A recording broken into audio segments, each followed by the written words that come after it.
জোয়ারের পানিতে তলিয়ে গেছে নোয়াখালীর নিঝুম দ্বীপের নিচু এলাকা। এ নিয়ে আরও খবর জানাতে সেখান থেকে যোগ দিচ্ছেন সহকর্মী হাসিব আল আমিন।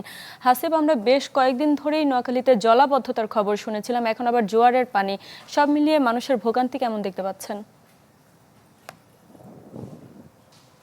শারমিন, গত কয়েকদিনের যে টানা বৃষ্টির কারণে এবং সমুদ্রের অতি জোয়ারের কারণে যে জলাবদ্ধতা তৈরি হয়েছিল তার কিন্তু রেশ এখনো কাটেনি।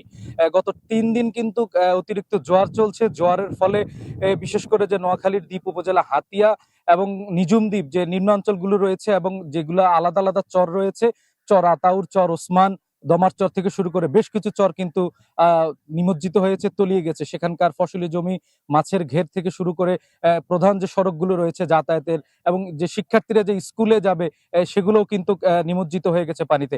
আমরা একজন স্থানীয় বাসিন্দার সাথে কথা বলবো, আসলে আপনাদের এই জোয়ারে কি ধরনের ক্ষতিগ্রস্ত হয়েছে? জি, আসসালামু আলাইকুম রহমতুল্লাহ বারাকাতু। আমি নিজমদ্বীপ 11 নং ইউনিয়ন থেকে বলছি। আমি আব্দুল মান্নান। আমরা আসলে হাতিয়ার একটা বিচ্ছিন্ন এলাকা নিজুম থেকে বসবাস করি।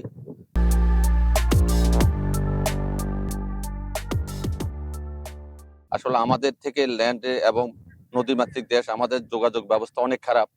গত গত সপ্তাহে জোয়ারের কয়েকদিন এক লাগাতে কাটা জোয়ারে আমাদের রাস্তাঘাট সব নষ্ট হয়ে গেছে। মাছের ঘের এবং নদীতে যে সকল ট্রলারগুলা নদীতে যায় মাছ মারার জন্য, ওরাও মনে করেন কোনো দিকে যাইতে পারতেছে না, বরফ আনতে পারতেছে না। দেশে আমাদের নিঝুম দ্বীপ বিচ্ছিন্ন এলাকা। আমাদের যাতায়াত ব্যবস্থা হলো নদী মাতৃক। আমাদের সবকিছু বাহির থেকে আনা নেওয়া করতে হয়। কিন্তু এই জোয়ারের ইয়েতে, যেমন আমরা এখন একটা প্রাইমারি স্কুলের সামনে আছে, পোলাপাইন স্কুলে আসতে পারে না এবং খাল খাল বিল নদী নালা সব ডুবে গেছে। আমাদের যাতায়াত ব্যবস্থা অনেক খারাপ।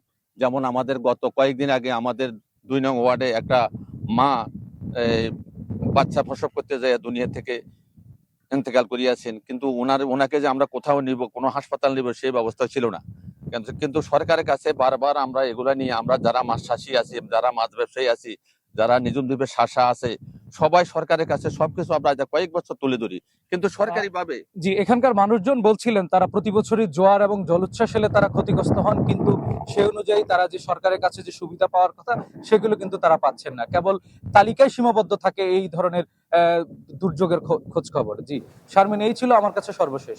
জি, ধন্যবাদ আপনাকে। দর্শক, এবার নদী ভাঙনের খবর জানাতে মানিকগঞ্জ থেকে যুক্ত হচ্ছেন আমাদের সহকর্মী ইউসুফ আলী। ইউসুফ, মানিকগঞ্জের পরিস্থিতি কেমন দেখতে পাচ্ছেন?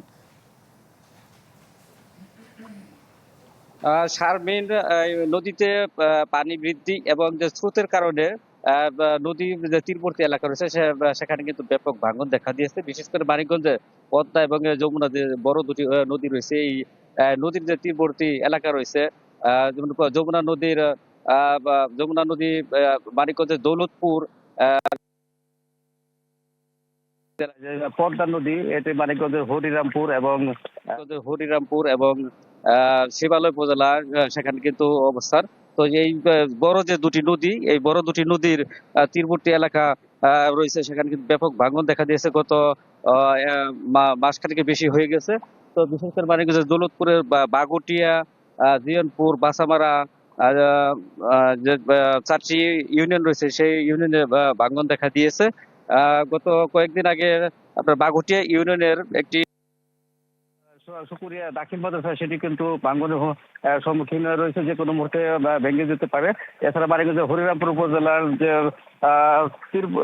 চরাঞ্চল রয়েছে, সেখানে কিন্তু ব্যাপক ভাঙন দেখা দিয়েছে। আমি এই মুহূর্তে রয়েছি মানিকগঞ্জের শিবালয় উপজেলার যে পাথুরিয়া ঘাট কাছাকাছি দূরে বড়রি এলাকা, এখানেও কিন্তু ব্যাপক ভাঙন ভেঙেছে। গত 1 মাসে এখানে কিন্তু 8 থেকে 10টি বসত ভিটার নদী কর্মী বিলীন হয়ে গেছে। তারপরে এখানে কিন্তু পানি উন্নত তারা ইউসুফ, ধন্যবাদ আপনাকে। দর্শক, নদী ভাঙন ও জলাবদ্ধতার খবর জানাচ্ছিলেন আমাদের সহকর্মীরা।